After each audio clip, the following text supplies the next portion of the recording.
যায় বা বেসরকারি যে হসপিটালগুলো আছে সেখানে নিয়ে যাওয়ার চেষ্টা করে। এইটা থেকে মুক্ত করার জন্য আমরা কিন্তু সিভিলের লোকজন ওইখানে আছে, তারা কাজ করে। আমরা বিভিন্নভাবে চেষ্টাও করি। এর আগে অনেকবার অভিযান হয়েছে, এনএসআই কাজ করেছে, এবারে এনএসআই কাজ করছে, আমাদের টিম কাজ করেছে।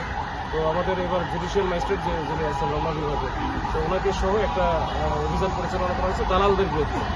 এখানে সব মিলে 45 জনকে ধরা হয়েছে। এই 45 জনের ব্যাপারে আমরা 45 জন ধরা হয়েছে, এর মধ্যে নারী আছে 5 জন।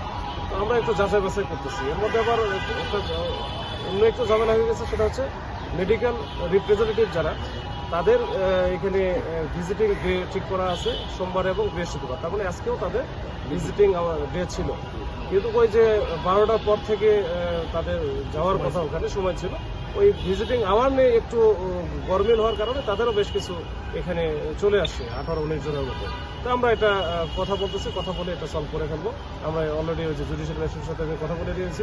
এটা ইনশাল্লাহ হয়তো ওদের একটু সামনে যেন ঝামেলা না হয় বা এরকম যেন তারা যে নিয়ম আছে সেই নিয়মের যেন ব্যত্যয় না ঘটায় এটার ব্যাপারে আমরা বলে দিই। এটা মুসলিমকে দিয়ে আমরা হচ্ছে কোর্ট কি এখনো পরিচালনা হচ্ছে কিনা না এখনো হয় না, এটা আমরা পাঠাবো। এখন হচ্ছে যে জুডিশিয়াল ম্যাজিস্ট্রেটের যে আদালতটা আছে শান্তিবাগের ওখানে, আমাদের যে ডিসি ট্রাফিকের অফিসে ওখানে আছে, ওখানে আমরা পাঠাচ্ছি।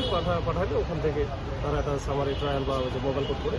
মোবাইল কোর্ট কি এই 45 জনের করবেন না 18 জন বাদে?